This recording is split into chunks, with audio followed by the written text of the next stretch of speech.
গানের সুরে তোমার কাছে এবার মাগি মরণ হতে যেন জাগি গানের সুরে যেমনি নয়ন মেলি যেন মাতার স্তন্য সুধা হেন নবীন জীবন দেয় গো পুরে গানের সুরে তোমার কাছে এবার মাগি মরণ হতে যেন জাগি গানের সুরে যেখায় তরু তৃণ যত মাটির বাঁশি হতে ওঠে গানের মতো আলোক শেখা দেয় গো আনি আকাশে আনন্দবাণী হৃদয় মাঝে বেড়ায় ঘুরে গানের সুরে তোমার কাছে এবার মাগি মরণ হতে যেন জাগি গানের সুরে। সত্যি উনি এত গান লিখে গেছেন, এত রকম কথা সমস্ত পরিবেশের জন্য। কেউ যদি ভাবে যে মরণ হতে জাগতে হবে ওনার গানের সুরে, এটা একদম সঠিক চিন্তা হবে এবং এটা আমাদের টিচারদের পক্ষে সমস্ত ছাত্রীদের বা ছাত্রী মানে আমাদের শুধু যাদের সরাসরি পড়াচ্ছি তাদেরই নয়, যত ইয়াং জেনারেশন সবাইকে বলার জন্য এই বাণী উনি রেখে গেছেন। আমরা আজকে সেটা স্মরণ করে ধন্য হলাম। সবাই ভালো থাকবেন।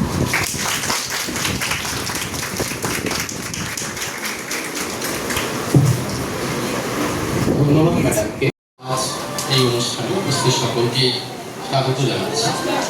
ভেঙে মোর ঘরের চাবি নিয়ে যাবি কে আমারে, ভেঙে মোর ঘরের চাবি নিয়ে যাবি কে আমারে। ও বন্ধু আমার না পেয়ে তোমার দেখা, একা একা দিন যে আমার কাটে না রে। ভেঙে মোর ঘরের চাবি নিয়ে যাবি কে আমারে, ভেঙে মোর ঘরের চাবি নিয়ে যাবি কে আমারে। প্রাণ ভরিয়ে তৃষা হরিয়ে মোরে আরো আরো আরো দাও প্রাণ, প্রাণ ভরিয়ে তৃষা হরিয়ে মোরে আরো।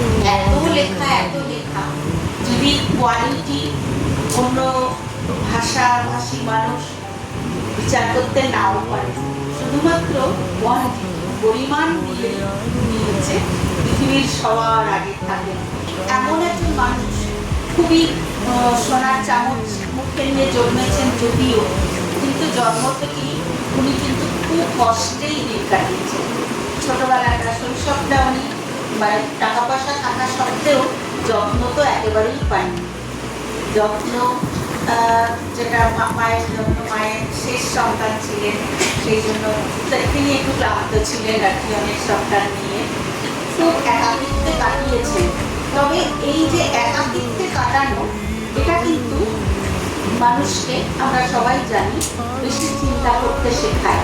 সেই জন্য বোধ হয় উনি এত প্রকৃতির সঙ্গে কথা বলতেন, এত চিন্তা ভাবনা করে এত কিছু লিখতে পেরেছেন এবং মানুষের দুঃখ বুঝতে পেরেছেন। এমন কোনো জীবনের প্লট নেই যেটার উপর ওনার লেখা নেই। আর রবীন্দ্রসঙ্গীত সে তো আমাদের বাঁচিয়েই রেখেছে। শুধু যে ভালো লাগে, শুনতে ভালো লাগে, এটাই নয়, আজ পর্যন্ত রবীন্দ্রনাথ তো আজকের নয়, কত মানুষের রুজি রুটি শুধুমাত্র রবীন্দ্রসঙ্গীতকে নির্ভর করে।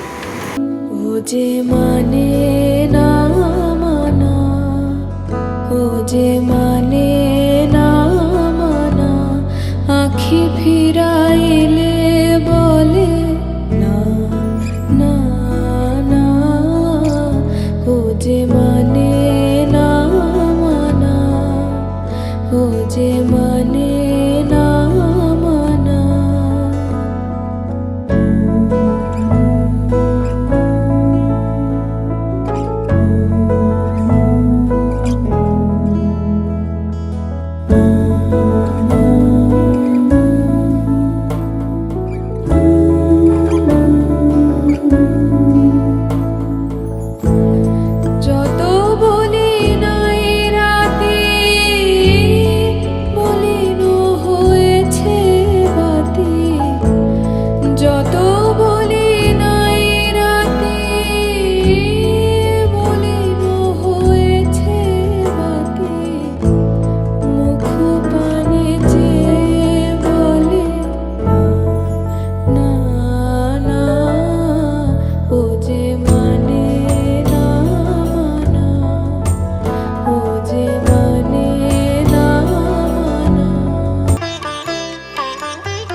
থেকে সিঁড়ি দিয়ে নিচের তলায় যাচ্ছিল সে নেমে। অন্ধকারে ভয় ভয় থেমে থেমে হাতে ছিল প্রদীপ খালি, আঁচল দিয়ে আড়াল করে চলছিল সাবধানে। আমি ছিলাম ছাদে, তারায় ভরা চৈত্র মাসের রাতে। হঠাৎ মেয়ের কান্না শুনে উঠে দেখতে গেলেন ছুটে। শিরের মধ্যে যেতে যেতে প্রদীপটা তার নিভে গেছে বাতাসেতে। সুধাই তারে, কি হয়েছে বামি? সে কেঁদে কয় নিচে থেকে, হারিয়ে গেছি আমি। তারায় ভরা চৈত্র মাসের রাতে ফিরে গিয়ে ছাদে মনে হলো আকাশ কানিছে। আমার বামির মতোই যেন অমনি কে এক মেয়ে, নিলাম বলে আঁচল খালি ঘিরে, দীপ শিখাটি বাঁচিয়ে একা চলছে ধীরে ধীরে। তাহলে পৃথিবীর যা কিছু সত্য সত্যই থাকবে। পিথাগোরাসের উপপাদ্য, চাঁদ, এগুলো সত্য থাকবে। রবীন্দ্রনাথ বলেছিলেন না, আমি যদি না থাকি তাহলে পিথাগোরাসের উপপাদ্য সত্য হবে না। ওকে সত্য বলার জন্য তো আমাকেই থাকতে হবে। পৃথিবী যে সুন্দর, সুন্দর বলার জন্য তো আমাকেই থাকতে হবে। পৃথিবীতে যদি মানুষ না থাকতো তাহলে সুন্দর কে বলতো? তিনি লিখছেন, আমারই চেতনার প্রাণী পান্না হলো সবুজ, আমি আছি বলে পৃথিবী সত্য। আমি পিথাগোরাসের উপপাদ্যকে সত্য বলছি বলেই সত্য। মানুষ না থাকলে কি করে সত্য? আইনস্টাইনের সঙ্গে রবীন্দ্রনাথের এই বিরোধটা কিন্তু রয়েছে। আমরা বিচার করবো কার কথা সত্য। আপাতত আমরা গীতার কথা।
বনমালা বায়ু চঞ্চল, বাজে কঙ্কন, বাজে কিঙ্কিনি মত্ত বলে দোলে দোল।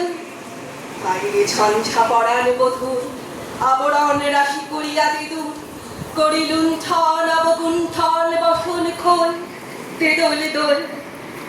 প্রাণপ্রিয় আমাদের মুখোমুখি আজ, চিনিরা তোকে ছাড়ি হয় রাজ, বক্ষে বক্ষে পরখিব দোহে, ভাবে বিপদ, দোল দোল। স্বপ্ন টুটিয়া বাহিরেছে আজ, দুটো পাগল, দোল দোল। নমস্কার। ম্যাডাম এলেন, সীমা ম্যাডাম এলেন, উনিও অনেকবার আমার কলেজে এসছেন। সীমা ম্যাডাম মানে অনেক প্রিন্সিপালদের মধ্যে সীমা ম্যাডামকে কেন মানে আলাদা করে মনে রাখা হয়, আমাদের প্রত্যেক যারা অধ্যক্ষরা আছেন, সেটা হচ্ছে ম্যাডামের অসাধারণ গান করে এবং কবিতা আবৃত্তি। তার ম্যাডামের যে গান সুন্দর এবং লেখনী, উনি প্রায়ই আমাদের প্রিন্সিপালস কাউন্সিলে সুন্দর করে সুন্দর লেখা লেখেন। কদিন আগেই মাদার্স ডেতে লিখেছেন। তো এই মানে সংস্কৃতি মনস্কতা, এটা হয়তো খুব কম মানে অধ্যক্ষ বা অধ্যক্ষদের আছেন, যেটা ম্যাডাম নিয়মিত চর্চা করেন। এবং আমরা সেই জন্য একজন সিনিয়র মোস্ট প্রিন্সিপাল হিসেবে ওনারা আমাদের কাছে অন্য একটা সম্মানের জায়গায় আমরা ম্যাডামকে রাখি। তো আজকে যখন আমাদের এই অনুষ্ঠানের কথা বলা হলো, এই আসার কথা সৌরভ বললো, সেটা কোনো ব্যাপার নয়। এটা তো আমাদের এই কলেজ মিলে একটা পরিবার, আমরা সবাই একসাথেই থাকি বা একসাথে চলি। এবং ম্যাডামকে তখন বলছিলাম বসতে কথা প্রসঙ্গে আলোচনা করার সময়, যে আমার ঠিক এই কলেজে আমার জয়েন 6 মান্থসও হয়নি, 6 মাসও হয়নি। তার আগে তোমাদের মতো একটি গার্লস কলেজে আমি ছিলাম, আমি শিক্ষকতা করতাম, হাওড়া বিজয় কৃষ্ণ গার্লস কলেজ। সেখানে ম্যাডামকে বলছিলাম, যখন দেখছিলাম বেশ সুন্দর নাচ করছিলে, একটু পরে আবার বাঁশি বাজাবে, ও আবৃত্তি আপনারা করছিলেন।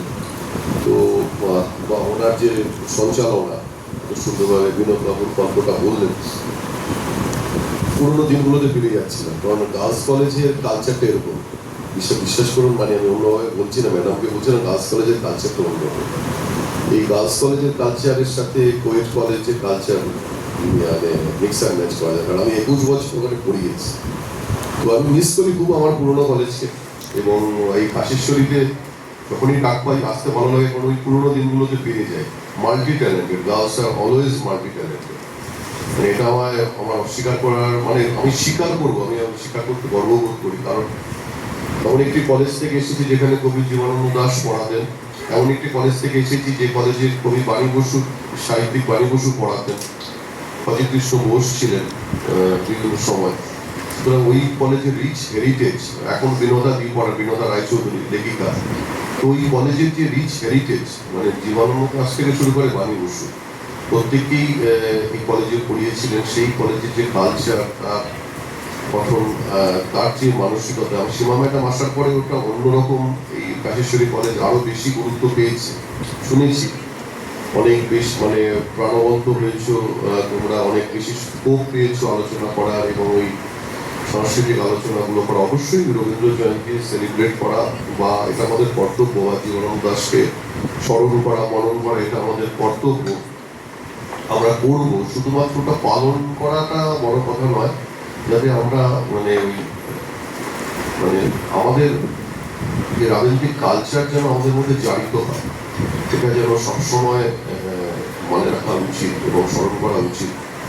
আমরা হয়তো কখনো মানে একটু পথভ্রষ্ট হয়ে যায়, অনেক ক্ষেত্রে হয়েছে, হয়তো সবাই আপনারা জানেন, অনেক সময় হয়েছে, অনেক সময় হয়তো পরিস্থিতির চাপে বা অনেক কিছু সমস্যা, অনেক কিছু জায়গা হয়তো আমরা যদি আবার সেই কালচার, যে কালচারের জন্য বাঙালিরা সর্বজগতে সমাদৃত, সেই কালচারটা যদি আমরা আবার ফিরিয়ে আনতে পারি, অবশ্যই আমি মনে করি কাশেশ্বরী পথ দেখাবে। কারণ অবশ্যই মেয়েরা পথ দেখাবে। আমি এখনো মনে করি girls college obviously has a special things in the core of my heart.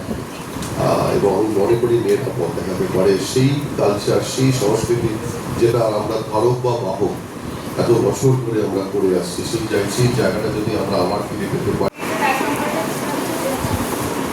যেহেতু ছোটবেলা থেকেই নাচ সম্পর্কে জানি, তো ছোটদের জন্য রবীন্দ্রনাথের যে কালেকশন বা যেই যেই সংগ্রহগুলো রয়েছে তার মধ্যে থেকেই একটা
মেঘমালা, তুমি আমার সাধের সাধনা,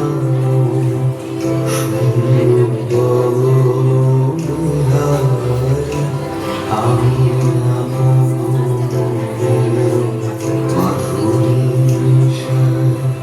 তোমারে করেছি রচনা, তুমি আমারি, তুমি আমারি অসীম গগনবিহারী, তুমি সন্ধ্যার মেঘমালা, তুমি আমার সাধের সাধনা।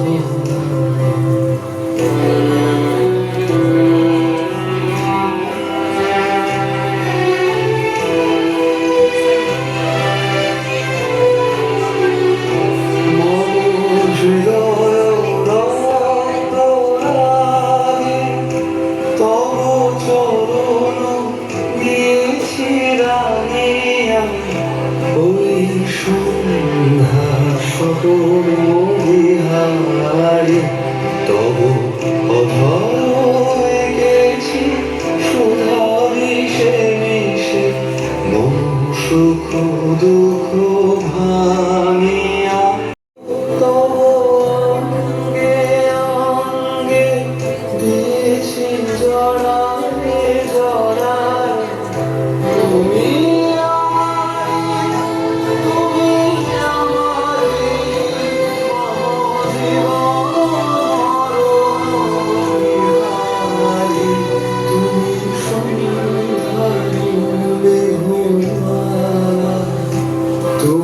আমার সাধের সাধনা,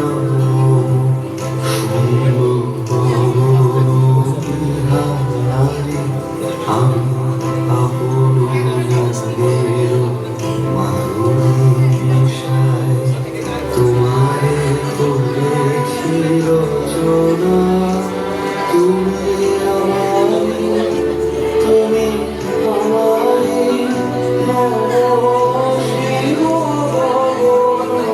গগনবিহারী, তুমি সন্ধ্যার মেঘমালা, তুমি আমার সাধের সাধনা।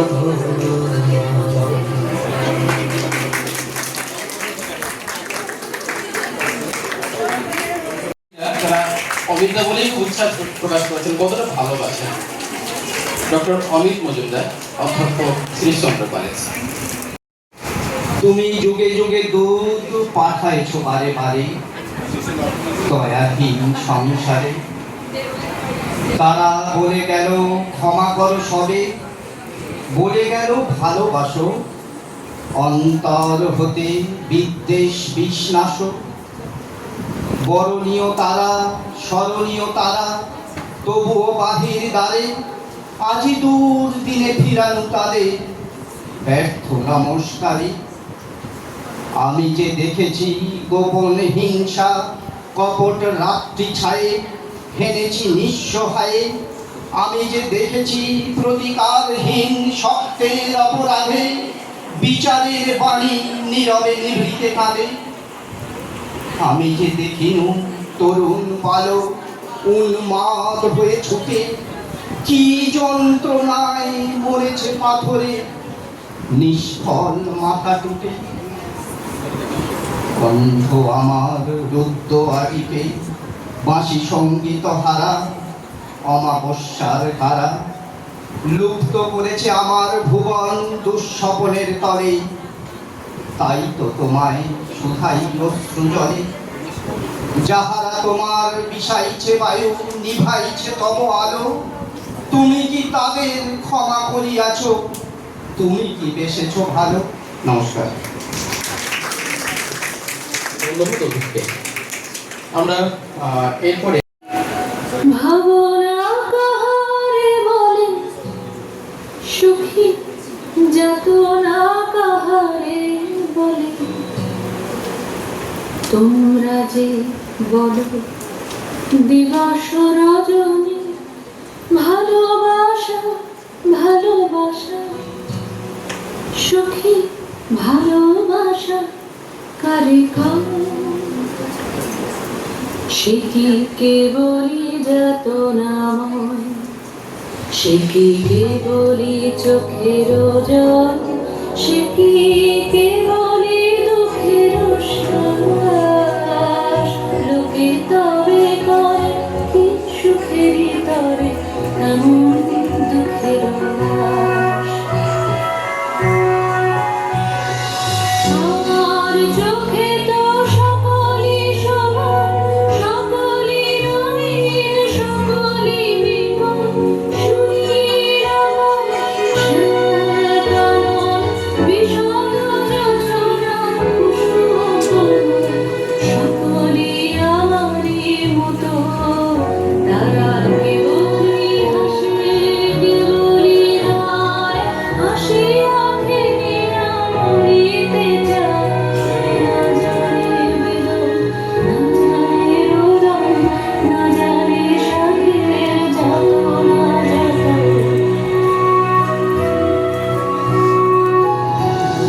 ফুল সে হাসিতে হাসিতে ঝরে, জোছনা হাসিয়া মিলায় যায়। হাসিতে হাসিতে আলোক সাগরে আকাশের তারাতে আগে যায়। আমার মতন সুখী পেয়ে আছে, আয় সখী আয় আমার কাছে। সুখী হৃদয়ের সুখের গান শুনিয়া তোদের জুড়াবে প্রাণ। প্রতিদিন যদি কাঁদিবি কেবল, একদিন নয় হাসিবি তোরা। একদিন নয় বিষাদ ভুলিয়া সকলে মিলিয়া নাহিব মোরা। ভাবনা কাহারে বলে সুখী, যাতনা কাহারে বলে।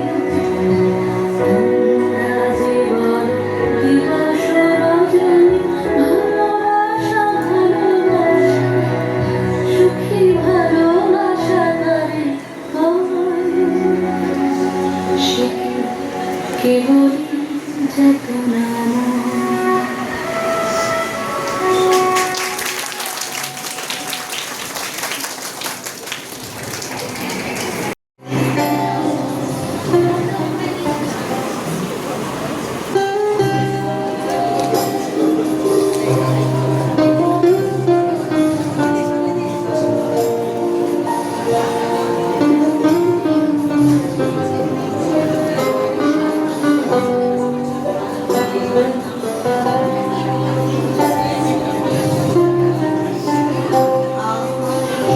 আমার মাঝে লুকিয়ে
सजनी सजनी राधिका देख अब ऊंचा दिया सजनी सजनी राधिका देख अब ऊंचा दिया मृदुल धमन श्याम आवे मृदुल गाना सजनी सजनी राधिका देख अब ऊंचा दिया सजनी राधिका देख अब ऊंचा दिया मृदुल गगन श्याम आवे मृदुल गान गाया सजनी सजनी राधिका देख अब ऊंचा दिया मृदुल गगन श्याम आवे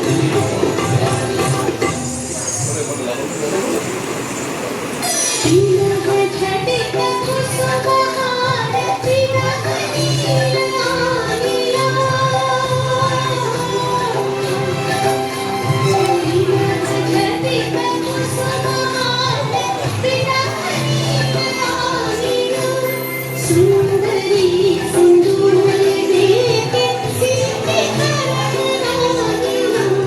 सजनी सजनी राधिका देख अब ऊंचा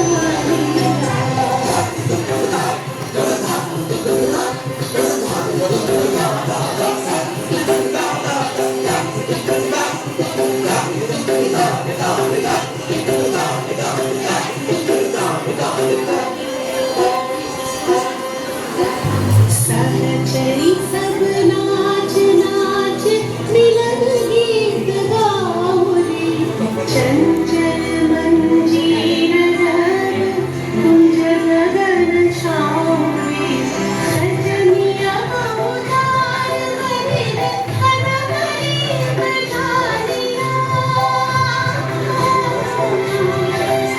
सजनिया उधार बनिर हनमरी बजारिया सुरभि कनक कुंज भवन गर्भसल ढालिया सजनी सजनी राधिका देख अब ऊंचा दिया गगन श्याम आवे मृदुल गाना सजनी सजनी सजनी सजनी सजनी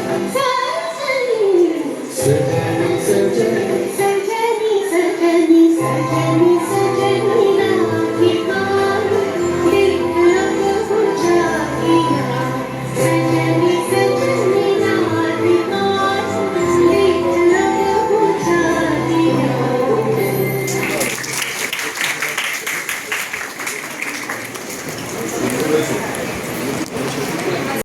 বিশ্বকবি রবীন্দ্রনাথ ঠাকুরের লেখা 2 বিঘা জমি শুধু বিঘে 2 ছিল মোর ভুঁই আর সবই গেছে ঋণে বাবু বলিলেন বুঝেছ ওকে সে জমি লইল কিনে।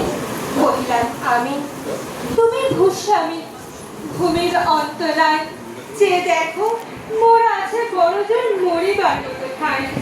শুনে রাজা কহে, বাপু জানো তো হে, করেছি বাগানখানা, পেলে 2 বিঘে, প্রত্যেক দিকে সমান হইবে টানা, ওটা নিতে হবে। কহিলাম তবে বক্ষে জুড়িয়া পানি, সজল চোখে করুণ রক্ষে গরিবের ভিটেখানি। শক্ত পুরুষ যেথায় মানুষ, সে মাটি সোনার বাড়া, দৈন্যের দায় বেচিব সেবায় এমনই লক্ষ্যে ছাড়া।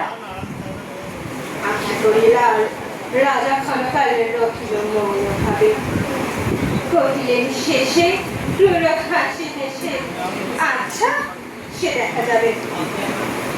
পরে মাস দেড়ে ভিটে মাটি ছেড়ে বাহির হইলে পথে, করিল বিক্রি, সকলে বিক্রি, মিথ্যার দেনার ঘটে। এ জগতে হয় সেই বেশি চায়, আছে যার ঘুরি ঘুরি।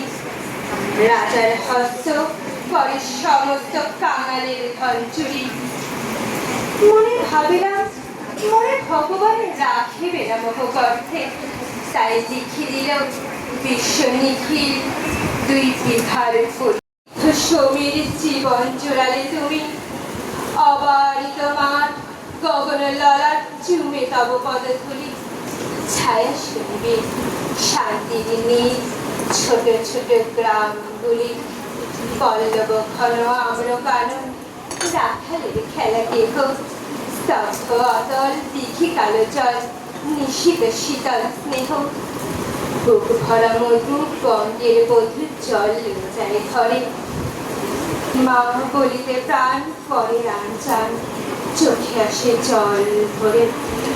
2 দিন পরে দ্বিতীয় প্রহরে প্রবেশিল নিজ গ্রামে, কুমোরের বাড়ি দক্ষিণে ছাড়ি, রথতলা করি বামে।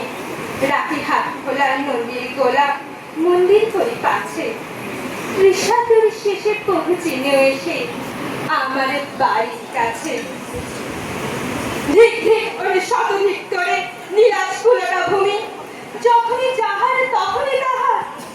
এই কি জননী তুমি, সে কি মনে হবে একদিন যবে ছিলে দরিদ্র মাতা, আঁচল ভরিয়া রাখিতে ধরিয়া ফল ফুল শাক পাতা। আজ কোন রীতে কাহারে ভুলাইতে ধরেছ বিলাস বেশ, 5 রাঙা পাতা অঞ্চলে গাথা, পুষ্পে খচিত কেশ। আমি তোর লাগে ফিরেছি বিবাদী, গৃহহারা সুখী, তুই খেথা বসে ওরে রাক্ষসী, হাসিয়া কাটার দিন। ক্ষণের আদরে গরবে না ধরে, একই হয়েছ ভিন্ন, কোনখানে লেশ নাকি অবশেষ, সেদিনের কোন চিহ্ন। কল্যাণময়ী ছিলে তুমি ওই ক্ষুধা হরা সুধা রাশি, যত হাসো আজ যত কর সাজ, ছিলে দেবী হলে দাসী। বিদীর্ণ হইয়া ফিরিয়া ফিরিয়া চারিদিকে চেয়ে দেখি, প্রাচীরের কাছে এখনো যে আছে সেই আম গাছ। একি পশু তার তলে নয়নের জলে শান্ত হইল ব্যথা। একে একে মনে উদিল স্মরণে বালক কালের কথা। সেই মনে পড়ে জ্যৈষ্ঠের ঝড়ে রাত্রে নাটিক ঘুম, অতি ভোরে উঠি তাড়াতাড়ি ছুটি আম পোড়াবার ধূপ। সেই সুমধুর স্তব্ধ দুপুর পাঠশালা পলায়ন, ভাবিলাম হায় আর কি কোথাও ফিরে পাবো সে জীবন। সহসা বাতাস ফেলে গেল শ্বাস, শাখা দিলাইয়া গেছে 2টি পাকা ফল লগ্ন ভূতল আমার কোলের কাছে। ভাবিলাম মনে বুঝি এতক্ষণে আমারে চিনিল মাতা, স্নেহের সে দানে বহু সম্মানে বাড়ি কাটানো মাথা। হেন কালে হায় জমদূত প্রায় হোতা হতে এলো মালিক, ছুটি বাঁধা ওরে সপ্তম সুরে পানিতে লাগিল গালি। কহিলাম তবে আমি তো নীরবে দিয়েছি আমার সব, 2টির ফল তার করি অধিকার, একতারি কলরব। ছিল না মরে নিয়ে গেল ধরে কাঁধে তুলির লাঠি গাছ। বাবু ছিপ হাতে পরিষদ সাথে ধরিতেছিলেন মাছ। শুনবি বরং প্রতিদিনই কর মারিয়া করিব খুন। বাবু যত বলে পরিষদ দলের পরে তার সাথে হতো। আমি কহিলাম শুধু দুটি আম ভিক নদী মহাশয়। বাবু কহে হেসে দেখা সাধু বেশে পাখা চোর কিশোর। আমি শুনে হাসি আঁখি জলে ভাসি। এই ছিল আমার ঘটে। তুমি মহারাজ সাধু হলে আজ আমি আর চোর বটে। নমস্কার।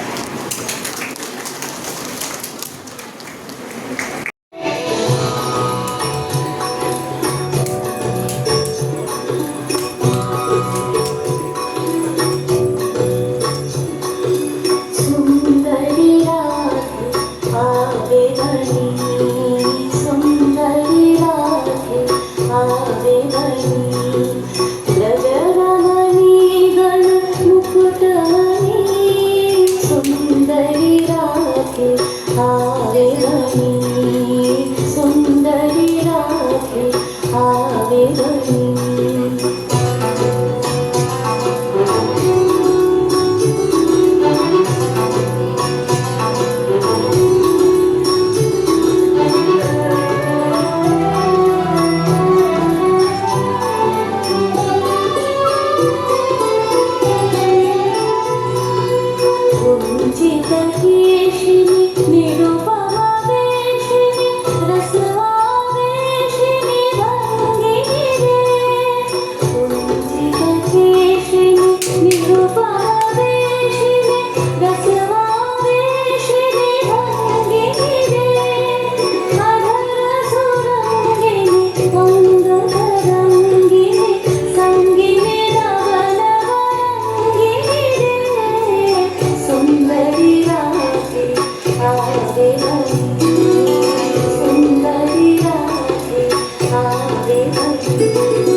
অনুষ্কাকে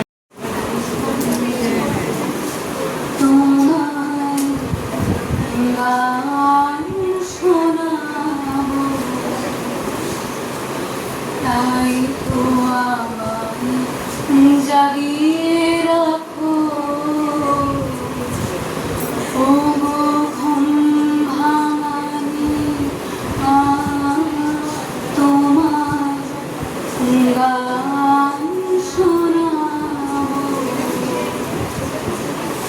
চমক দিয়ে যাই তোর ডাকো, বুকে চমক দিয়ে তাই তোর ডাকো,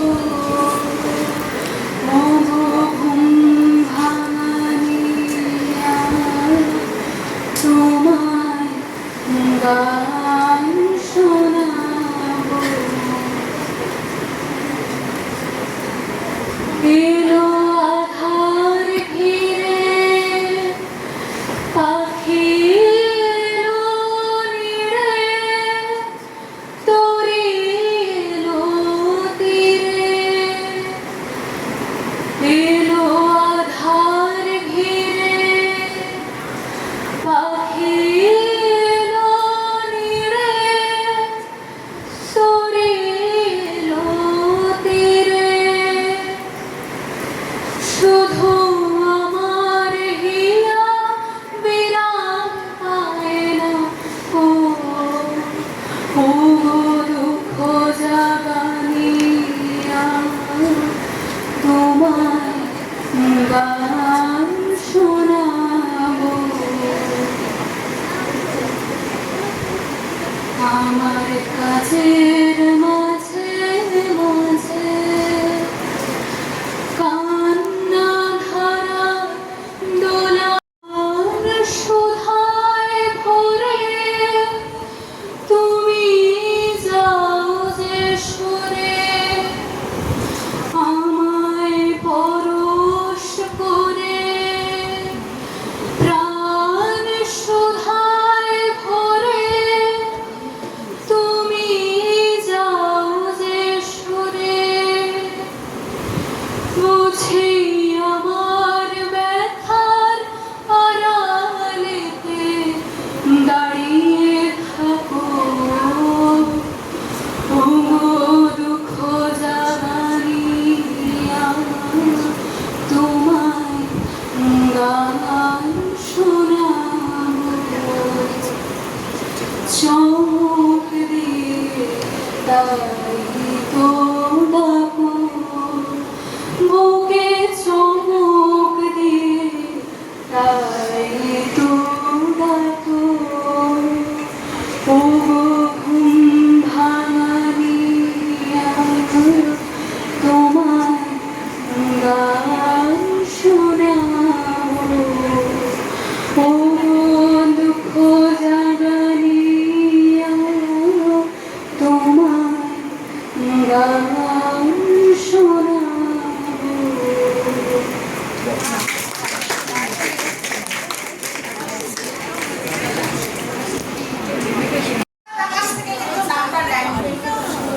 উনি কি রবীন্দ্রনাথ? তো রবি মানে সূর্য, ভানু মানে কি? ভানু মানে কি? ভানু কি? ভানু ও সূর্য। দেখো রবি রইল। রবীন্দ্রনাথ ইন্দ্রকে, দেবতাদের রাজা, তাই না? রবীন্দ্র সিংহ পশুদের রাজা। কত কিছু ভেবে ওই 16 বছরের একটা ছেলে নিজের ছদ্মনাম নিয়েছিল, দেখেছো? এরকম ব্রিলিয়েন্ট আমরা কি পৃথিবীতে পাই না। আপনি সঙ্গ করেনি, আইনস্টাইনের অনেক উপরে চলে যেত। অবশ্য পরাধীন দেশে কতটা স্বীকৃতি পেত সেটা আমরা জানি না। অনেক আবিষ্কার, কালাজার থেকে শুরু করে সব আমাদের দেশের লোক মানে বিজ্ঞানীরাই আবিষ্কার করেছেন, কিন্তু ইংরেজরা সেইগুলো কৃতিত্ব নিয়ে নিয়েছে। পরাধীনতার এই হচ্ছে দুঃখ।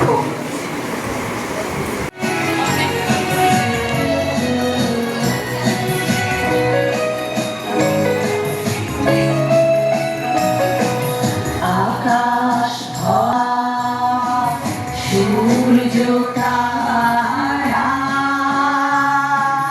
বিশ্ব ভরা প্রাণ, তাহারি মাঝখানে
कोई कॉलेज और स्कूल में तुम टीचर हो, तो at the end of the month you are earning something, तुम्हारा एक बिजनेस है, ठीक है, यू आर अर्निंग समथिंग।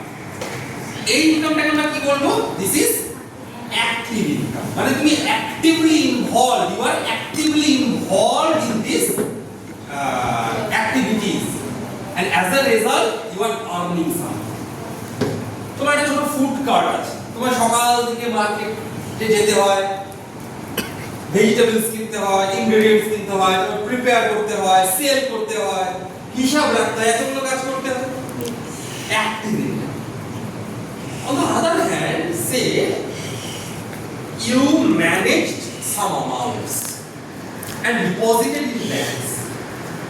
तुम्हारे पास कुछ सेविंग्स है, तुम क्या किया? बैंक में डिपॉजिट। तो बैंक की करोगे, तुम बैंक থেকে কি পাবে? ইন্টারেস্ট পাবে। এই ইন্টারেস্ট তুমি পাচ্ছ, এটার জন্য তোমার আসলে কোনো ফিজিক্যাল দেওয়ার কিছু নেই। তুমি বলে যে আমি তো ব্যাংকে গেছি কষ্ট করে, ওটাও ফিজিক্যাল দেওয়া। এই রকম তুমি রেগুলার অ্যাক্টিভ ইনকামের জন্য যে লেবারটা হয়, এখানে কি তাই তুমি হয়তো একদিন গেছো ব্যাংকে, নাওয়াডেজ ব্যাংকে যেতেও লাগে।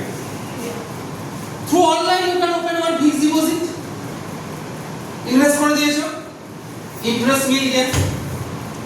ধরো এই ইন্টারেস্টটা পেলে whatever may be the amount, ধরো 1000 or 2000 or 5000, this is also your income, but this is passive income.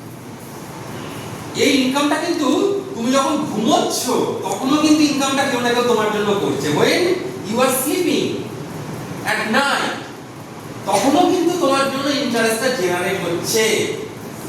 so this income is passive। সবসময় মনে রাখবে যে for personal finance management understanding of income its category, এটা কিন্তু আমাদের জন্য খুব ইম্পর্টেন্ট। তাহলে ফার্স্ট তোমরা যেটা জানলে যে কিছু ইনকাম আছে, those incomes are active incomes and some incomes are passive incomes, both are important। Active ইনকামের জন্য তুমি কি করবে? তুমি তোমার বুদ্ধি খাটাবে, তুমি অনেক বেশি পরিশ্রম করবে, তোমাকে অনেক কিছু ভাবে এগোতে হবে। কিন্তু প্যাসিভ ইনকামের জন্য তোমাকে যেটা করতে হবে, এই যে প্যাসিভ ইনকাম না হলে তুমি কিন্তু মানে এই কনসেপ্টটা তোমাকে আরো বেশি করে অ্যাপ্লাই করতে হবে। এবারে আজকে হচ্ছে তোমার আজকে কি হলো আমাদের এখানে ফার্স্ট হাফে রবীন্দ্র জয়ন্তী, ঠিক আছে? We all know that the one of the মানে greatest person in world throughout the history is Rabindranath Tagore, and we are very much fortunate to have such kind of personality among us। আমাদের college থেকে একটু এগোলেই জোড়াসাঁকো, ওখানেই ওনার বাড়ি, তোমরা সবাই সেটা জানো, এবং ওখানে ঢুকে দেখতেও পারো, ভিতরটা দেখাও যায়। তো Rabindranath Tagore is known as বিশ্বকবি, আমরা সবাই বলি বিশ্বকবি রবীন্দ্রনাথ ঠাকুর। রবীন্দ্রনাথ টেগর রোট আ লটস, তার জন্য সে একটা প্রাইজ পেয়েছে, তার নাম কি? Nobel prize, Nobel laureate in literature for Gitanjali, তাই তো? তো তোমাদের একটা ইন্টারেস্টিং জিনিস বলি, 100 years ago more or less, এটা হচ্ছে 2026 মে, মানে যে 14 মে, on 2nd April 1926 at Shantiniketan, Rabindranath Tagore wrote a song, and the first line of that song is, ভালো করে শুনবে বাংলা এটা, কি পাইনি তারি হিসাব মিলাতে মন মোর নহে রাজি। আরেকবার বলছি যে কি পাইনি তারি হিসাব মিলাতে মন মোর নহে রাজি। That means what we have not achieved, I'm not bothered about it, but in this case we have to bypass the বাণী of রবীন্দ্রনাথ টেগর, কারণ রবীন্দ্রনাথ টেগর এটা লিখেছেন অন্য একটা পার্সপেক্টিভ, একটা philosophical point of view, but Rabindranath Tagore their family also জমিনদার in undivided Bengal, তোমরা জানো সিরাজগঞ্জ, কুষ্টিয়া, যেগুলো এখন বাংলাদেশে, আসামের নগা বলে একটা জায়গা আছে, সেখানে কিন্তু আমাদের জমিদারি ছিল। আর একটা জিনিস জানবে যে এই যে জমিদারি system, until and unless you have a strong accounting not manage, তুমি ম্যানেজ করতে পারবে। এবং এটা নিয়ে আমাদের একটা খুব খুব বড় একটা সিনেমা আছে, মানে সিনেমাটা খুব rich and again directed by another great son of Bengal, Satyajit Ray. Satyajit Ray, আমি সবসময় বলি যে in our Bengal two families they are very important. One is Thakur পরিবার, another one is Ray. Bhupendra Kishore Ray Choudhury, then Sukumar Ray, then Satyajit Ray. আমি যেটাকে follow করি, Satyajit Ray directed one film known as Jalshaghar, and Jalshaghar is a film on a jamindar, ঠিক আছে? And it was casted by another famous actor, ছবি বিশ্বাস। এটা পারলে এটা ইউটিউবে আছে সিনেমা, এটা দেখবে, তুমি দেখবে জানবে যে মানে crore rupees, এরা তো প্রচুর আর্ন করতো, crore rupees, how it was destroyed, কিভাবে destroy হয়ে গেছে। তার মানে তারা ম্যানেজ করতে, মানে দেখাচ্ছে যে ওই জমিদার পরিবারটা তারা ম্যানেজ করতে পারে। বাট তুমি যদি আজকে আমাদের দেব পরিবার দেখো, নবকৃষ্ণ দেব, তোমরা সবাই তার পুজো দেখতে যাও, যেটাকে আমরা শোভাবাজার রাজবাড়ি বলি, স্টিল দেয়ার কন্টিনিউ, তারা কিন্তু আজও আছে। তোমার 1756 সিরাজ কলকাতা আক্রমণ, ঠিক আছে, ফল অফ ক্যালকাটা, ফোর্ট উইলিয়ামকে পুরো ভেঙে সিরাজ। তারপরে হাতিগুলো কোথায় রাখলো সিরাজ? যে জায়গায় রাখলো তোমাদের কলেজের খুব কাছে, তার যে ট্রুপ, তার যে এলিফ্যান্ট ট্রুপ যেটা, that place is known as Hatibagan. আর ফোর্ট উইলিয়াম ওয়াজ, এখন যে ফোর্ট উইলিয়ামটা তোমরা দেখো ওই প্রিন্সেপ ঘাটটা, মানে ওটা কিন্তু ওল্ড, মানে new fort William. Old fort William যেটা ছিল জিপিও, যেটা তোমার রাইটার্স বিল্ডিং, জিপিও ওখানে ছিল। তো সিরাজটা একদম ভেঙে দিয়ে এটা হলো ফল অফ ক্যালকাটা, চলে গেল Murshidabad. And on that time Murshidabad was a famous, মুর্শিদাবাদের জিডিপি ছিল সাংঘাতিক।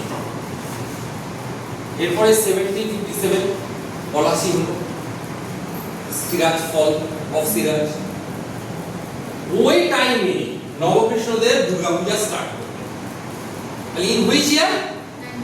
1957। আর আজকে কত? সরি 1757, আজকে কত? 2026 এর পুজো আসেনি, তোদের লাস্ট পুজো অ্যাটেন্ড করেছে 2025, আজও কন্টিনিউ হচ্ছে। So they know how to manage their finance. তাহলে একটা হচ্ছে আর্নিং, আর একটা হচ্ছে ম্যানেজ। অনেক সময় হয় তুই অনেক টাকা পেলি, বা তুই জানিস না কি করে ম্যানেজ করবি, সেটাও জানতে হবে। কিন্তু ওই যে এক্সাম্পলটা দিচ্ছিলাম যে জলসাগর, সেখানে জমিদার বলছে আমার, তার যে অ্যাসিস্ট্যান্ট, সে বলছে যে sir there is a fund shortage. Fund shortage, how much? বলছে we have only 3 boxes full of gold, 3টে বক্স সোনা দিয়ে ভর্তি। তাই বলছে উই হ্যাভ অনলি 3 boxes, মানে তার ভ্যালু ভাব কত কোটি। তাহলে তাদের কত কোটি ছিল, সেখান থেকে 3টে বক্স এসেছে। So if you don't know how to manage, you will destroy your wealth. And if you know how to manage from a very little less amount, you can create your wealth. Because wealth থাকবে। তাহলে এইটা করার জন্য যদিও রবীন্দ্রনাথ ঠাকুর বলেছেন যে কি পায়নি তার হিসাব মিলাতে মন নহে মোর রাজি, কিন্তু আমাদের হিসাব কিন্তু একটু মিলাতে হবে, একটু একটু হলেও মিলাতে। এটা বুঝে নেবে। এবার যে এই ফর্মুলাটা জেনে গেলে তুমি কিছুতে আর এই 20% দেখবে অ্যাচিভ করতে পারছো না। কি হয়ে যাচ্ছে? এটা হয়তো 50টা হয়ে যাচ্ছে 60, এটা হয়তো হয়ে যাচ্ছে 35, তাহলে ব্যালেন্স কত থাকছে? 5। আর এটা হচ্ছে আমাদের কি? এক্সপেন্স। Expenditure, EXP, expenditure. তুই এটা ম্যানেজ করতে পারছ, তাহলে কি করা যায়? We have to understand what is savings. ये savings क्या होता है बेटा? Savings জমানো। ক্যালকুলেট করি কি করে? ধরো তোমার ইনকাম 100, এক্সপেন্স 80, তাহলে সেভিংস কত? 20। সবাই বুঝেছিস? ঠিক আছে, এটা তো তোরা ছোটবেলা অঙ্কই পড়ে এসেছিস, কোনো ব্যাপার না। তাহলে আমার সেভিংস এর ফর্মুলা আমি কি লিখবো? আমার ইনকাম माइनस एक्सपेंस। ठीक है, आज से थोड़ा अलग से करो, ये चालू करो। तुम्हारा एक्सपेंस होगा इनकम माइनस सेविंग्स, ऐसे सोचो तो। তাহলে আগে তুমি কি করছিলে? এটা তোমার ফিক্স 100 রুপিস, ঠিক আছে? যখন তোমার এক্সপেন্স 80 তখন তোমার সেভিংস কত? ভালো করে দেখ, 20। এবার তোমার এক্সপেন্স হয়ে গেল 90, সেভিংস কত? হয়ে গেল 10। তোমার এটা যদি 98 95 হলে এটা কত হলো? 5। এভাবে আমরা ভাববো, আমরা ঘুরিয়ে ভাববো যে my expense will be income minus savings. তাহলে এবার ইনকাম কত আছে? 100, सेविंग्स तुम्हारा टारगेट कितना है? यहाँ पर 20। अभी ये एक्सपेंस 80 पे ही होना चाहिए, इससे ज्यादा नहीं। First from income fix your savings portion, उसके बाद जो लेफ्ट ओवर पोर्शन है वो होगा तुम्हारा एक्सपेंस। ऐसे नहीं कि एक्सपेंस के बाद जो left over portion that will be your savings, no. Savings के बाद जो लेफ्ट ओवर पोर्शन रहेगा वो होगा तुम्हारा एक्सपेंसेस। अगर जैसे तुम मैनेज कर, तुम टेक की मैनेज करो ना, हां थोड़ा 5 प्लस माइनस हो सकता है, वो अलग हो सकता है, लेकिन मोर ऑन दिस इसको पहले फिक्स करना।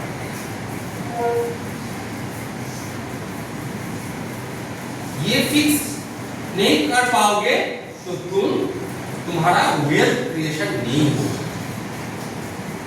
এটা না ঠিক করতে পারলে কিন্তু তোমরা ওয়েলথ ক্রিয়েট করতে পারবে না। তাহলে হয়ে গেল, বুঝে গেল আমরা। এইবার ধরো নিড জানলে কোনটা, ওয়ান্ট জানলে কোনটা, সেভিংস জানলে কোনটা। সেভিংস কে আমি কিভাবে ফিক্স করব? জেনে নিয়ে আমার এক্সপেন্স জেনে। So sometimes you have to cut off your expenses. কিছু এক্সপেন্সেস তোমাকে কমাতে হবে। তুমি হয়তো জানো যে আমার নিড ওয়ান দুটোই কিন্তু এক্সপেন্স, আমি ইএক্সপি লিখে রেখেছি, এর মধ্যে 5% সুইচ হতে পারে। এটা ঠিক আছে, আমার একটা খুব কিনতে ইচ্ছা হচ্ছে, একটা কিছু কিনি বা ঘুরতে যাব, আমি 30 টাকা আমার 35 করে 45। बट हर महीने तुम्हारा ये जो एक्सपेंस नहीं मैनेज होगा, तो हाउ डू यू मैनेज? তুমি যে জিনিসটা কিনছো তোমার এক্সপেন্স কেন হচ্ছে? কারণ কি? তুমি কনজিউম করছো। তাহলে কনজিউম করতে গেলে তোমায় কি করতে হবে? জিনিস কিনতে হবে। এই জিনিস যখন আমি কিনবো, the buying pattern or buying behavior, one of the buying is impulsive buying. কি বললাম? impulsive মানে বাংলায় একটা কথা আছে আবেগ, impulsive, সেখান থেকে কিনে নিচ্ছি।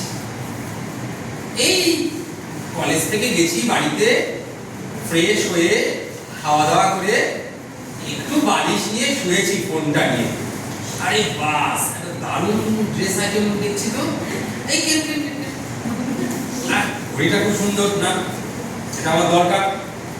5টা ঘড়ি পরে আছে কিন্তু হাতে পড়োই না, কারণ মোবাইল আছে না, কিনে নাও।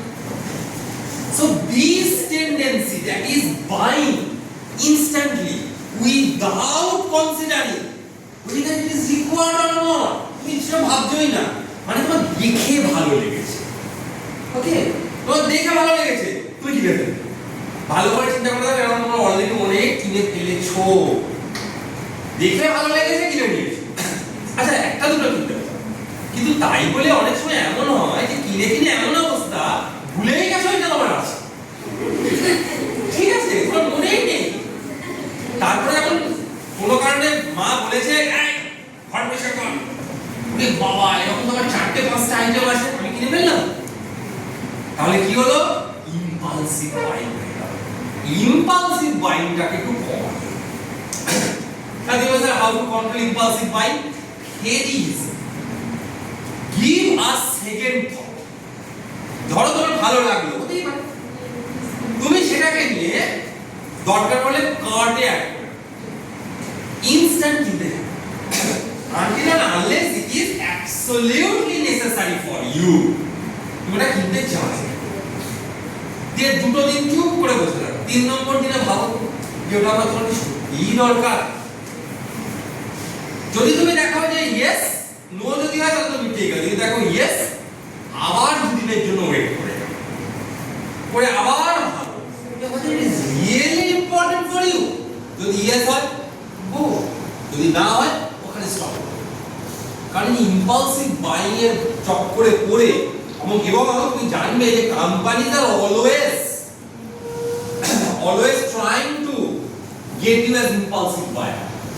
আর এই যে তোমাদের যে বয়সটা না, এই বয়সটা হচ্ছে সবথেকে বেশি টার্গেট করে ওরা, আর জানে এই বয়সে এরা অনেক বেশি মানে ইম্পালসিভ ইন নেচার, এদেরকে ধরলেই এরা কিনে নেবে। যারা আরেকটু এজ হয়ে গেছে আমাদের মতো, এরা চট করে কিনবে না, এরা 10 বার ভাববে। কিন্তু এই গ্রুপটা করে টার্গেট করো, তার জন্য তুমি অ্যাডভার্টাইজমেন্ট দেবে, তার জন্য তুমি ডিজিটাল মার্কেটিং এ এখন সোশ্যাল মিডিয়া অ্যাডভার্টাইজমেন্ট পাবে, সব কিছু তুমি পাবে। কিন্তু তুমি চেষ্টা করো যে যাতে তুমি তোমার ইম্পালসিভ বাইংটাকে কন্ট্রোল করতে পারো। তাহলে আমাদের মন্ত্র বা টেকওয়ে কি কি হতে পারে? নাম্বার 1, ওয়েলথ ক্রিয়েশন করতে হবে, ঠিক আছে? না হলে কিন্তু ওয়েলথ ক্রিয়েট করতে না পারলে তুমি ফাইনান্সিয়াল ইন্ডিপেন্ডেন্স পাবে না। আমরা তো ইন্ডিপেন্ডেন্স পেয়ে গেছি 1947, কিন্তু if you want to enjoy the financial independence, first to wealth creation. Mantra number 1. Mantra number 2, you have to know your need and your want. Mantra number 3, you can simply follow this rule, a rough rule, তুমি বলতে পারো thumb rule, 50-30-20. Mantra number 4, fix your savings first. বাকিটা যা থাকবে সেটা তুমি expense. আর তুমি যদি বলো আমার ইনকাম বেড়ে গেছে, তাহলে সেভিংস 20 আছে, 20 আছে, ইনকাম এখন আমার বেড়ে 120 হয়েছে, তাহলে কি আমি এক্সপেন্স 100 করে দেবো? করার দরকার। তখন আবার এটা তুমি সেভিংসটাকে বাড়িয়ে দাও, তুমি সেভিংসটাকে একটু বাড়িয়ে দাও, ঠিক আছে? তাহলে তোমার কি হবে? একটা ভালো ম্যানেজ তুমি করতে পারবে। মন্ত্র number 5, impulsive buying. Control your impulsive বাইংটাকে কন্ট্রোল। তার কন্ট্রোল করলে প্রথম একটু কষ্ট হচ্ছে যে স্যার কি সব বললো, একটু আগে থেকে নিতাম, এখন আর সেসব হচ্ছে। কিছুদিন পরে তুমি যখন দেখবে যে না ভালোই তো লাগছে, এবার শুধু শুধু জিনিসগুলো নষ্ট হচ্ছে, তখন তুমি মজা পেয়ে আচ্ছা। ও আরেকটা কথা, এই ইনকামের মধ্যে প্যাসিভ ইনকাম আর অ্যাক্টিভ ইনকাম কি বললাম? প্যাসিভ ইনকাম সেই ইনকামটা যখন তুমি ঘুমিয়ে থাকো তখন ইনকামটা জেনারেট হচ্ছে। তাই তুমি ভাবো তুমি একজনকে তোমার হয়ে কাজে লাগিয়ে দিয়েছো, সে তোমার হয়ে ইনকাম জেনারেট করছে, তোমার কোনো ঘাটতি নেই, শুধু you have to apply your দিমাগ, অ্যাপ্লাই করতে হবে, ওটা বুঝতে হবে। ইম্পালসিভ বাইংটা আমি স্টপ করলাম। নাও next question is sir, I have accumulated money. এই 20 করে সেভিংস ফিক্স করেছো, তুমি কিছুটা মানি অ্যাকুমুলেট করো। Where should I keep? কোথাও তো রাখতে হবে। তুমি বলবে যে স্যার আমার কাছে আমার ছোটবেলায় একটা পিগি ব্যাংক ছিল, সেই পিগি ব্যাংকের তালার চাবিটা না কোথায় হারিয়ে গেছে, ওর মধ্যেই জমাতে শুরু করবো। এখানে উত্তর হবে না।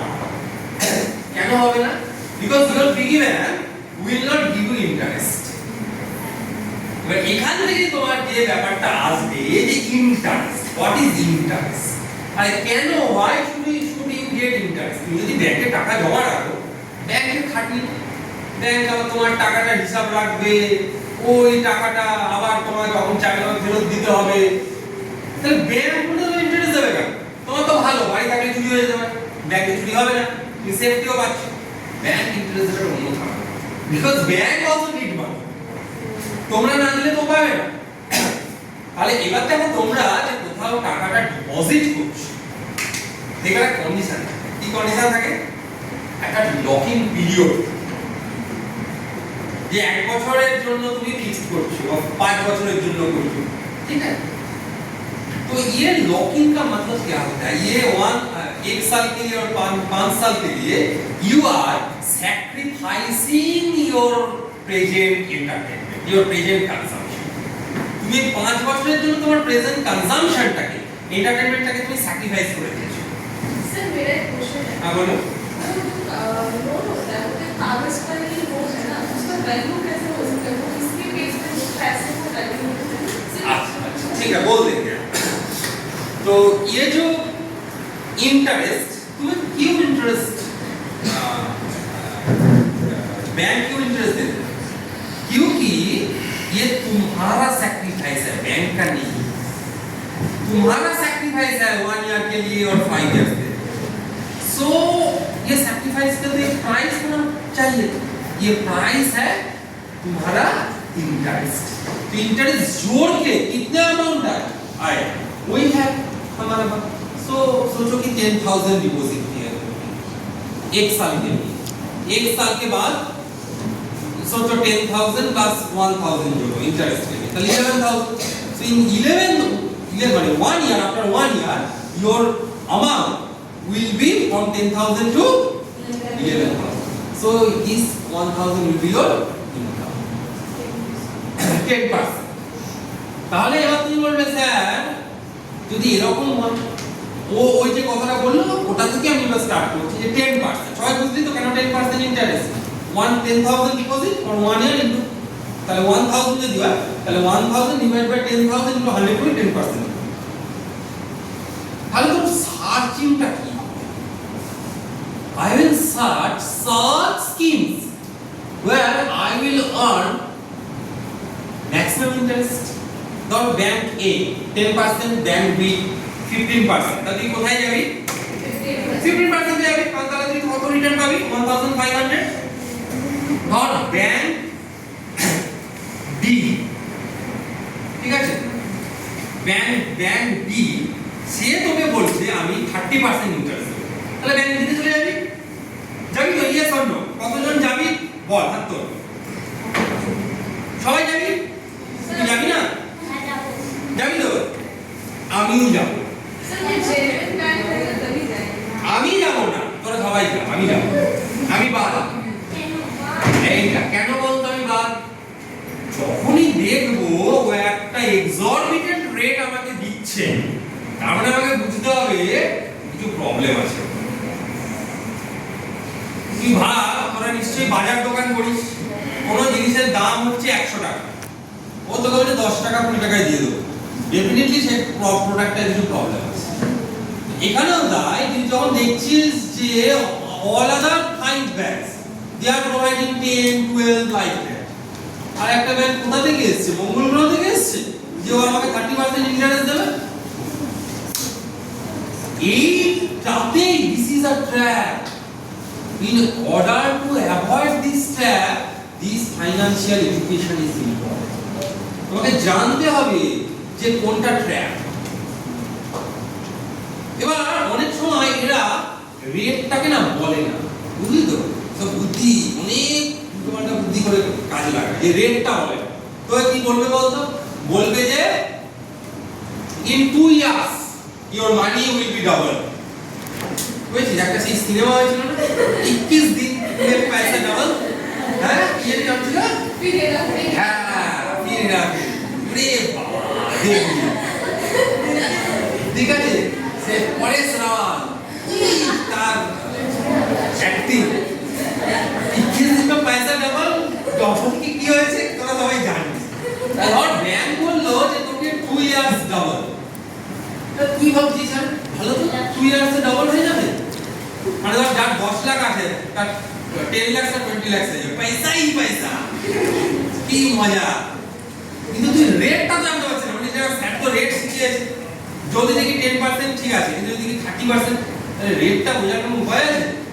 একটা উপায় আছে, একটা উপায় আছে। সেই উপায়টা হচ্ছে যদি এটা ডবল হয় বুঝতে হবে, ঠিক আছে? যদি তোর অ্যামাউন্টটা এবার ভালো করে বুঝি ডবল, এটা যদি 1.5 হয় বা 3.5 হয় তাহলে কিন্তু আপনি করবেন ডবল। ডবল মানে কি বলতো? ইনটু 2, তাই বলি। তাহলে তোর একটা আইডিয়া রুট মনে রাখতে পারিস, সেটা হচ্ছে 72 divided by i, 72 divided by i। i মানে হচ্ছে রেট অফ ইন্টারেস্ট আর n মানে হচ্ছে পিরিয়ড। তোকে বললো 2 বছরে পয়সা ডবল, তাহলে তুই n এর জায়গায় 2 বসা, তাহলে তোর i কত হচ্ছে রেট অফ ইন্টারেস্ট? 36 হতে পারে। 36% ইন্টারেস্ট দেবে তোকে? না। তাহলে 2 বছরে পয়সা ডবলটা হচ্ছে একটা i ওয়ার্স। ইভেন যদি বলে 4 ইয়ার্সে ডবল করে দেবো, তাহলে কিন্তু 18%, এটাও তো একটা হাই রেট, এক্সরবিটেন্ট রেট। দেখবি যেগুলো জেনুইন, যেমন ধর এলআইসি, এদের ডবল হতে কত টাইম লাগে জানিস? Near about 10 years. তাহলে নিয়ার অ্যাবাউট 10 ইয়ার্স যদি হয়, তাহলে 10 যদি বসাস, তাহলে 72 বাই 10 মানে হচ্ছে 7.2। এটা একটা মোটামুটি জেনুইন। তুই দেখবি আজকে যখন ব্যাংকের ইন্টারেস্ট গুলো তো আর কি দেখিস, যদি তোরা দেখিস যে অনুজা কত পাচ্ছে রিটার্ন ইউ আর আর্নিং, সেখান থেকে ইনফ্লেশন এফেক্ট বাদ দাও এবং ট্যাক্সের ইমপ্যাক্ট বাদ দাও, তাহলে তুমি জানতে পারবে what is your retail earning, retail return, retail income, মানে real income, retail sorry real income, তোমার রিয়েল ইনকামটা তখন কত হচ্ছে। সো সব সময় যখনই যদি তোমরা কোনো এরকম যে স্কিমগুলোকে আমি বললাম সেখানে যাও, you have to study the tax impact. এবার প্রথমে যে অপশনগুলো তোমাদের বলেছিলাম যে ব্যাংকের যে রেকারিং ডিপোজিট আর ফিক্সড ডিপোজিট, পোস্ট অফিসে দে হ্যাভ ট্যাক্স ইনকাম, তোমায় ট্যাক্স দিতে হবে। তারপরে যে তোমাদের যেটা বলেছিলাম যে PPF and SSY they have tax, তুমি যা ইনকাম করো না কেন কোনো ট্যাক্স দিতে হবে। তুমি যদি ব্যাংকে ধরো এফডি করো, তুমি যদি 1000 ইন্টারেস্ট পাও, তোমার 10% বাদ দাও, তাহলে 900 will be your real income, যেটা তোমার পকেটে ঢুকবে। কিন্তু এই সেম জিনিসটা তুমি 1000 তোমার আন্ডার পিপিএফ আর এসএসওয়াই তুমি আর্ন করো, তোমার পুরো 1000ই তোমার পকেটে, তোমার কিন্তু কোনো ট্যাক্স দিতে হবে না। এরপরে যদি বললাম আরেকটু সাহসী হয়ে গেছো, অ্যাডভেঞ্চারাস, কোনখানে ঢুকে গেলে কোন জঙ্গলটায় মিউচুয়াল ফান্ডে যাবে, ওখানে কিন্তু ট্যাক্স দিতে হবে। কিছু আছে যেখানে একটা ট্যাক্স সেভিংস হয়, but in general tax impact আছে, আর স্টকে তো ট্যাক্স ইমপ্যাক্ট আছে। বাট এগুলোতে আরো অনেক কথা বলা যায়, লং টার্ম কি শর্ট টার্ম কি, সেটা আজকের বিষয়। রাখা যায় মানে লক ইন পিরিয়ড হচ্ছে 15 বছর, এর লক ইন পিরিয়ডটা বেশি। তুমি 15 বছরের মধ্যে আফটার 7 ইয়ার্স, কারণ তুমি আগে থেকে শুরু করলে তো 15 বছর তোমাকে রাখতে হবে, তবে after 7 years you will be eligible for partial withdrawal, কিছু টাকা তোমাকে তোলার জন্য গভর্নমেন্ট অনুমতি দেবে বলতে পারো। আর তারপরে 15 এর পরেও তুমি কন্টিনিউ করতে পারো, আর 5 ইয়ার্সেরও করতে পারো। আচ্ছা, এর মধ্যে মান্থলি তাও কত ইনভেস্ট মানে দেওয়া যাবে? তো ওই তো বললাম বছরে মিনিমাম 500 আর ম্যাক্সিমাম 1 লাখ। বা তুমি এর মাঝামাঝি কিছু একটা ভাবো, তুমি ভাবো আমি বছরে ধরো 60,000 টাকা, তাহলে প্রত্যেক মাসে 5,000 টাকা করে দেবো। তুমি বলো আমি বছরে 12,000 টাকা করে দেবো, তো প্রত্যেক মাসে 1,000 টাকা করে দেবো, সেটা ভাগ করে দেবো।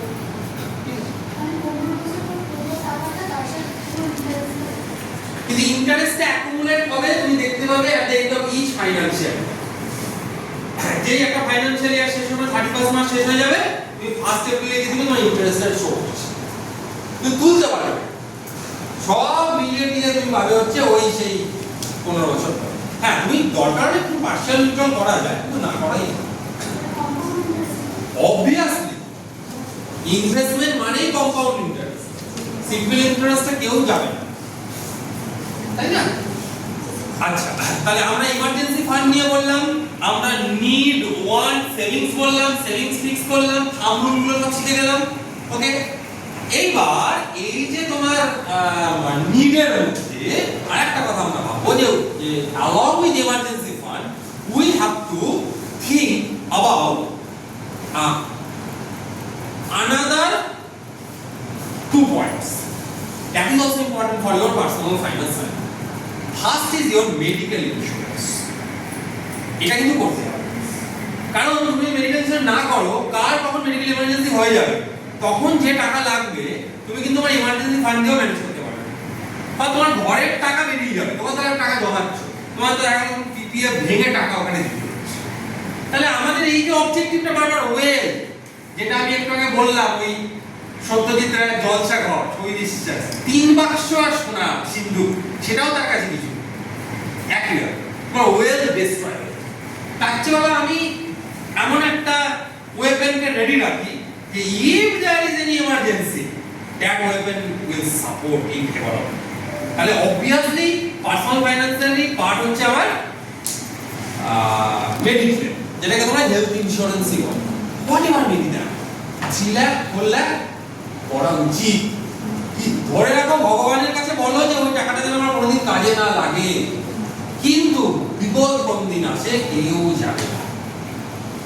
আগে ইমার্জেন্সি ফান্ড করলে, তারপরে তুমি হেলথ ইন্স্যুরেন্স বা মেডিক্লেম নেবে, তারপরে তুমি যেটা একটা করবে সেটা লাইফ ইন্স্যুরেন্স।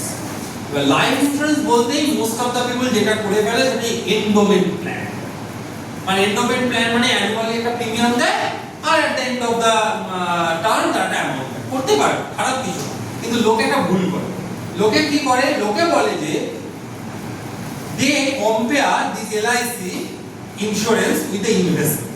অনেকে যেমন ভুল বোঝাবে, এলআইসি করিস না, বেকার, এর থেকে ওই টাকাটা নিয়ে মিউচুয়াল ফান্ডে দিয়ে অনেক টাকা পাবে। দেখো কথাটা হয়তো ঠিক রিটার্নের পার্সপেক্টিভ, কিন্তু দুটো আলাদা। One is investment, another one is insurance.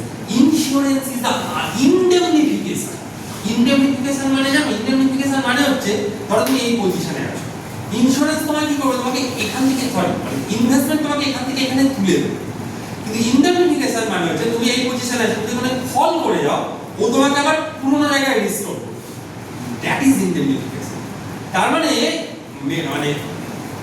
LIC করে তুমি বড় লোক হয়তো হবে না, কিন্তু ও তোমাকে গরিব হওয়া থেকে প্রোটেক্ট করবে। কিন্তু তার মধ্যে আমি তোমাকে বলবো এলআইসি মানে এন্ডোমেন্ট প্ল্যান না করাই ভালো। করা ভালো হচ্ছে টার্ম প্ল্যান। টার্ম ইন্স্যুরেন্স বলে একটা প্ল্যান আছে। টার্ম ইন্স্যুরেন্স মানে সোজা কথা মরলে টাকা না মরলে টাকা, আর এমনি এন্ডোমেন্ট প্ল্যান মানে মরলেও টাকা না মরলেও টাকা। বা লোকে বলবে কি আমি ঠিক আছে ও বেঁচেই থাকবো, পয়সা পেয়ে, কিন্তু সেটা খুব কম বা খুব বেশি প্রিমিয়াম। কিন্তু যেটা term insurance, that is insurance in মানে রিয়েল ভ্যালু। অল্প প্রিমিয়ামে অনেকটা কভার পাওয়া যায়, এবং এগুলো করলে অল্প পয়সা করাই ভালো। বয়স বাড়লে রোগ বাড়বে, অনেক টাকা কিন্তু তখন বেড়ে যায়। ঠিক আছে, তাহলে ইন্স্যুরেন্স হলো, ওয়েলথ ক্রিয়েশন হলো, ট্যাক্স ইমপ্যাক্ট যেটা বললাম যে ট্যাক্স ইমপ্যাক্ট কমার্স স্টুডেন্ট অনেকটা বোঝে, নন কমার্স বোঝে না। কিন্তু আজ থেকে মনে রাখতে হবে যে ট্যাক্স ইজ মানে inevitable in our life. Tax ছাড়া কিন্তু আমরা বাঁচতে পারবো না। তাহলে যে কোনো ফান্ডের স্কিমে ট্যাক্সটা দেখবে। আরেকটা ব্যাপার, নিজেরা করবে। অনেক সময় বন্ধুর কাছ থেকে শুনে এ বলেছে, জামাইবাবু বলেছে, এটা মেয়েদের ক্ষেত্রে খুব কাজ করে। ওই দেখে জামাইবাবু বলেছে ওখানে স্কিমটা করতে হবে, করা যাবে, একটু নিজেরা করে নেবে। কারণ তোমরা তো এমপাওয়ার, তোমরা তো লিটারেট, তোমরা কেন পারবে না? তোমরা নিজেরা করো, এবং তুমি যদি করো না, তুমি আরো 5 জনকে জানাতে পারো। তাহলে until and unless you have a literacy, তুমি কিন্তু নিজের ওয়েলথ ক্রিয়েট করতে পারো। তোমরা তোমাদের ওয়েলথ ক্রিয়েট করো, তোমরা তোমাদের কাছে যে টাকাই থাকে না, maybe your pocket money is just 250 at the end of the month. তুমি 250 করে দেবো, তাও তুমি যদি এখন তুমি ঠিকঠাক করে এগোতে পারছো, তুমি কিন্তু একটা অ্যামাউন্ট রেডি করতে পারো। ঠিক আছে, তো এটাই ছিল আমাদের মানে এই 1.5 আওয়ার যেটা আমাদের কলেজ আগে দিয়েছে, একটা পার্সোনাল ফাইন্যান্স ম্যানেজমেন্টের ওভারঅল ডিসকাশন, এবং তুমি কি করে ম্যানেজ করতে পারো যাতে আমরা ওয়েলথ ক্রিয়েট করতে